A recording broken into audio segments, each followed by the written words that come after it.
유튜브 시청자 여러분 안녕하십니까. 차 한잔의 도론도담의 시간입니다. 방사님 안녕하세요. 안녕하세요. 오늘은 여기 광안리에 왔는데요. 오늘은 주제가 용수는 왜 중도를 택했을까 하는 그런 제목으로 도론도담을 나눠보도록 하겠습니다. 방사님 앞에 밤바다 풍경 좀 설명해 주시죠. 예, 오늘 2023년 6월 1일 10시쯤의 풍경입니다. 해운대 아닙니다. 광안리 백사장인데요. 이쪽은 이제 남쪽이 남천동 쪽이 되겠습니다. 남천동 쪽에서 북쪽 해운대 쪽을 보고 이렇게 찍고 있습니다. 저기 광안대교 보이시죠? 광안대교 밑으로 요트들이 모여서 불꽃놀이를 하고 있네요. 이야. 우와, 요트에서 저렇게 불꽃을 와, 보급차를 막 오늘 뭐 확실하게 노는 것 같습니다. 웬일이야. 저렇게 터뜨리는 거 처음 보네. 이야. 예, 역시 이 광안리가 좀 이렇게 해운대 쪽보다는 좀 나은 것 같습니다. 놀기에는. 저기 광안대교도 있고 또 요트들이 또 이렇게 와서 불꽃놀이도 하고 여러 가지 볼거리가 있을 것 같고요. 지금 이제 조금 설명을 드리자면은 여기 백사장 폭을 보여드릴게요. 폭을 이렇게 보시면은 여기 한 50m 정도 폭 정도밖에 안 되죠. 근데 해운대에 비하면 한 3분의 1? 3분의 1 내지 4분의 1 정도 되는 것 같은데요. 일단은 이제 요 밀물이 되어서 물이 좀 많이 한 10여 m 정도 물이 들어온 것 같고요.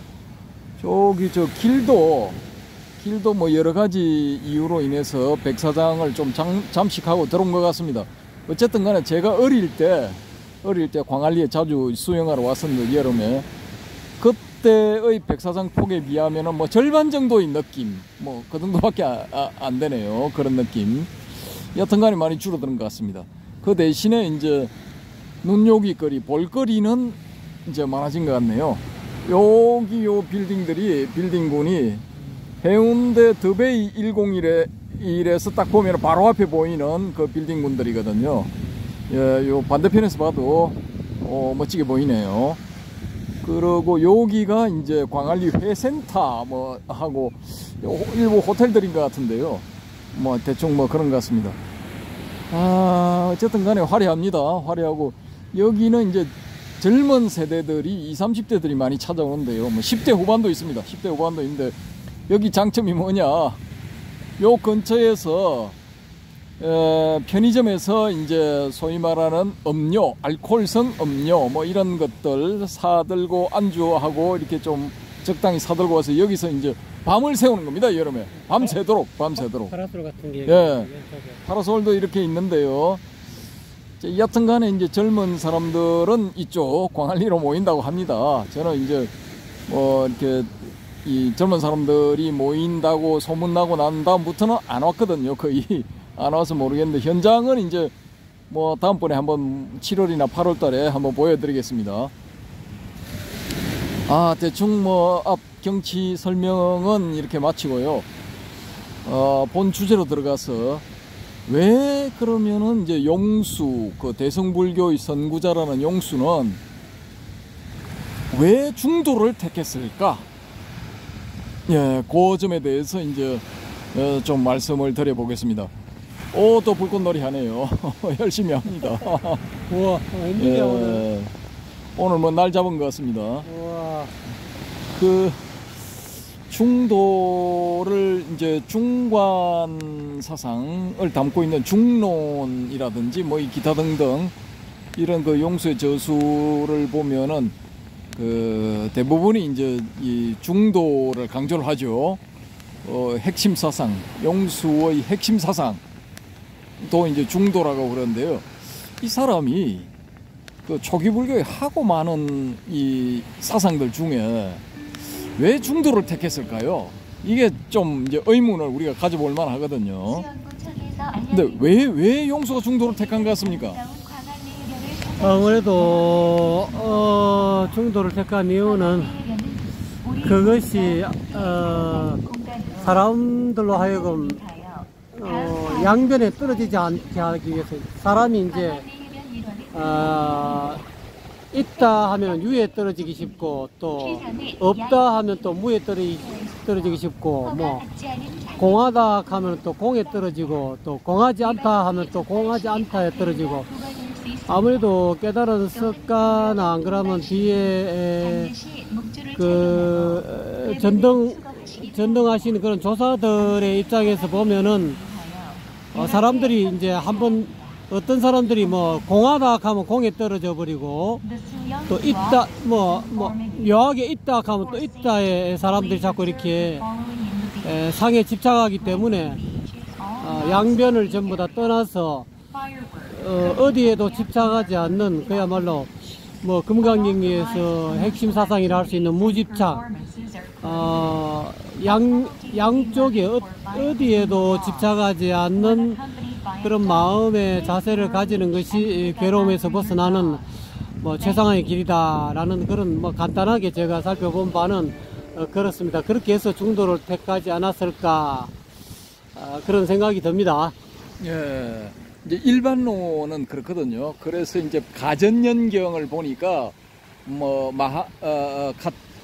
가전연이 나오는 논이 제일 가전연이 나오는 가전연경을 보니까 거기 이제 무도 나는 이제 무도 피하라고 가르치고 유도 피하라고 가르친다 뭐 이런 내용도 나오고 거기에 또 뭐 12연기도 나오고 사성제에 대한 뭐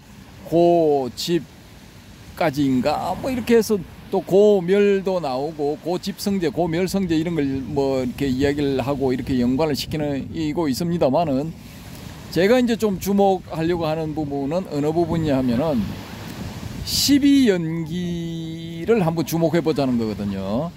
이 12연기를 우리가 이제 풀이를 할 때 12연기의 순관을 이야기를 하고 12연기의 역관을 이야기를 한단 말입니다. 근데 12연기의 순관은 이제 생사가 있는 그런 윤회의 길이죠.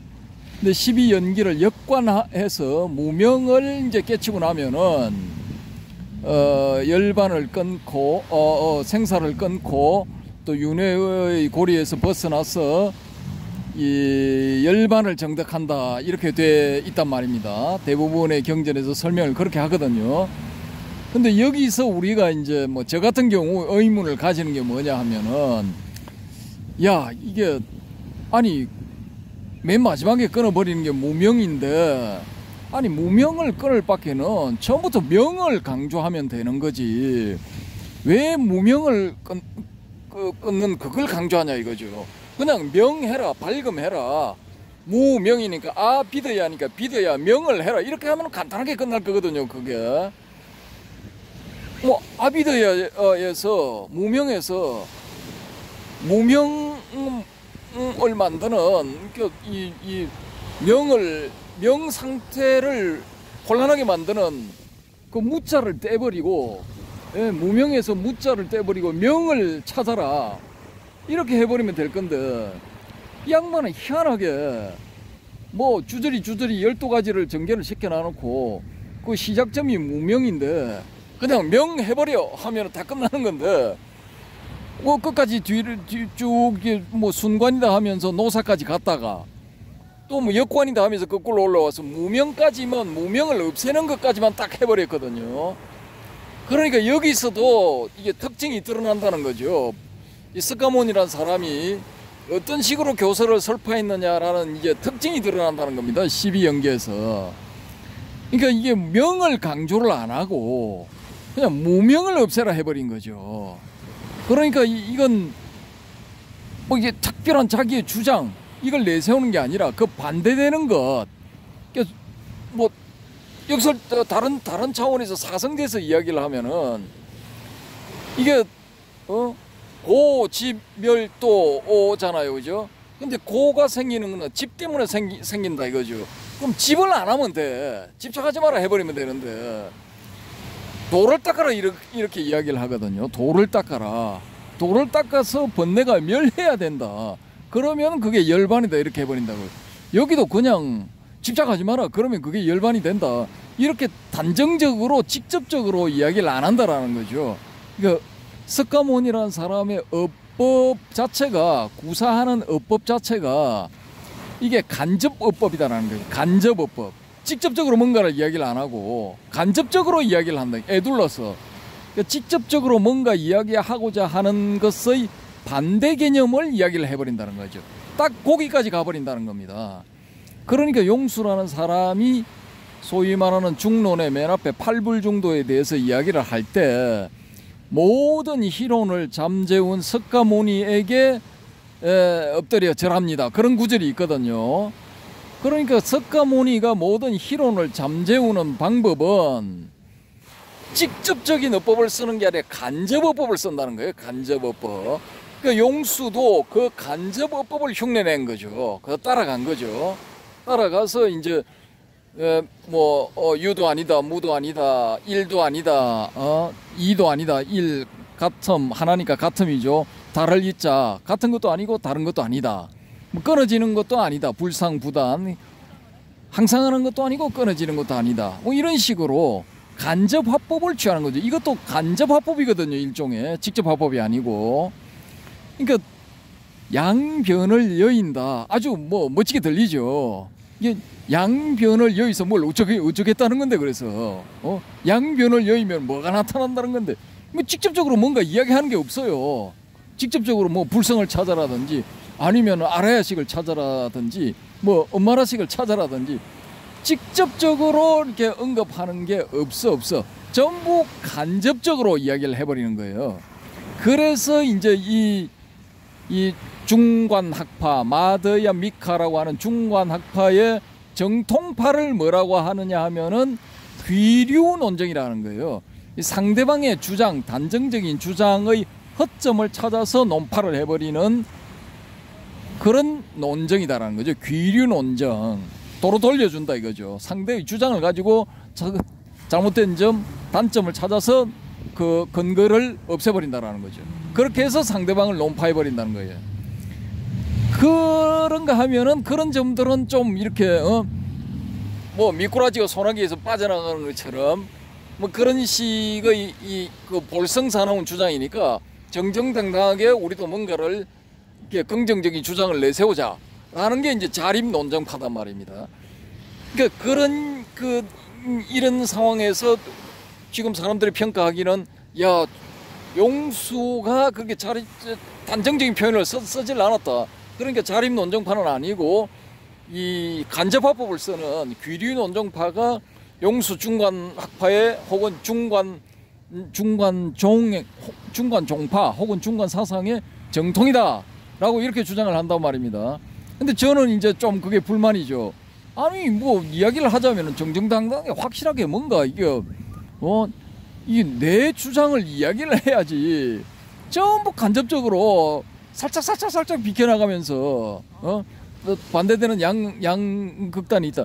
생과 멸이 있다면은 생 주장을 이렇게 논파를 할 때는 멸의 특징을 가진 것을 들어서 생 주장을 논파를 해버리고, 멸한다 단멸론자들의 주장은 이게 생하는 어떤 그런 것들을 요소를 들어가지고 이 단멸론자를 멸 주장을 하는 다 없애버린다, 뭐 없어져 버린다, 요런 주장을 또 논파를 해버린다니까요. 이게 비유 비무도 또 똑같아요.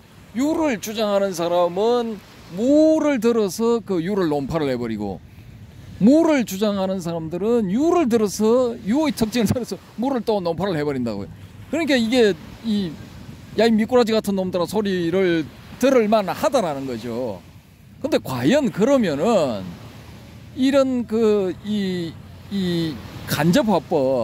간접화법의 특징이 소위 말하는 이 아란이 되는데, 또 대승불교에서는 보살이나 불이 되는데 이게 적합하냐라는 겁니다.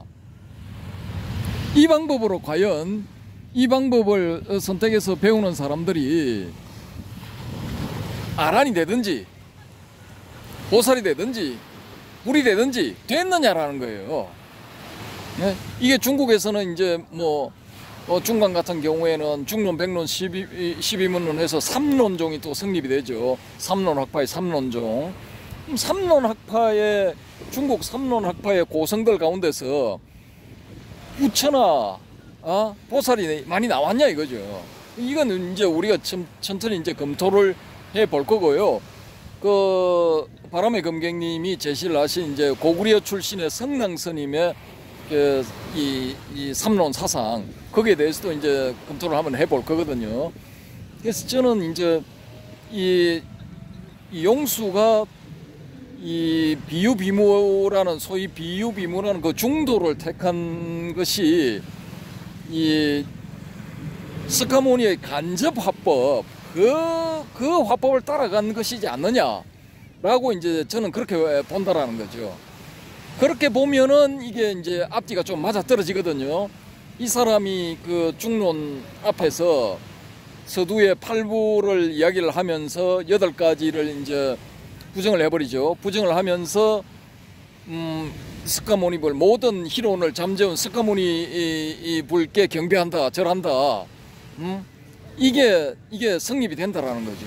아니 저기 부파불교까지 사상을 소성이라고 지칭을 하면서 우리는 대성이다라고 하고 누구든지 부처가 될 수 있다, 누구든지 보살이 될 수 있다 이런 그런 새로운 패러다임을 가지고 나온 사람들이 아니 그 대표 주자가 왜 스카모니한테 절을 하느냐라는 거죠. 왜 스카모니 그것도 모든 희론을 잠재운 스카모니 불께 경배합니다. 이 소리를 왜 했느냐라는 거예요. 그거 안 하고도 얼마든지 그냥 멋있게 서문을 만들고 우리는 다불다보살 사상으로 갑니다. 뭐 이렇게 할 수도 있는데 그렇게 하지를 않고 아니 그 스카모니 불께 절합니다. 뭐 이렇게 돼버린 거예요. 그러니까 이런 걸 보면은 이게 스카모니 불의 화법은 직접 화법이 아니라 간접 화법이다라는 거죠. 그러니까 용수도 그 간접 화법을 따라갔기 때문에 이런 그런 기록들이 남지를 않았느냐라고 이제 저는 그렇게 봅니다. 예, 이상이고요. 제 주장이니까 이걸 따라가실 필요는 없고 여기에 대해서 이제 반론을 펴실 분들은 나는 좀 다르게 본다 이렇게 하신 분들은 또 댓글로 이렇게 남겨주시면은 열심히 또 한번 이 연구를 해보겠습니다. 예. 이 광안리 해변가 여러분 보시면서 들으시는 용수보살의 어떤 그런 중도에 관한 문제를 오늘 방거사님이 거론하셨는데요.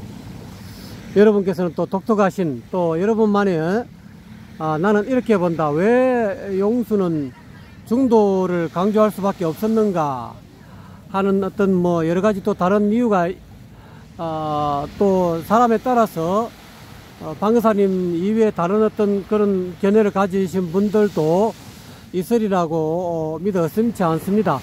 그런 분들이 계시면 과감하게 미천 드러나도 괜찮다 생각하시고 틀려도 괜찮습니다.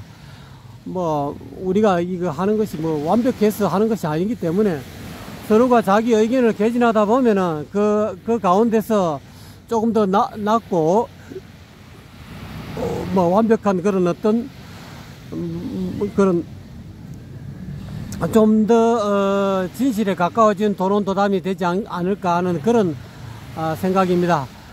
여러분 여름에는 이 광안리 해변에 오셔가지고 이 젊은이들이 지금 굉장히 많거든요. 젊은이들 열기를 한번 느껴보시기 바랍니다.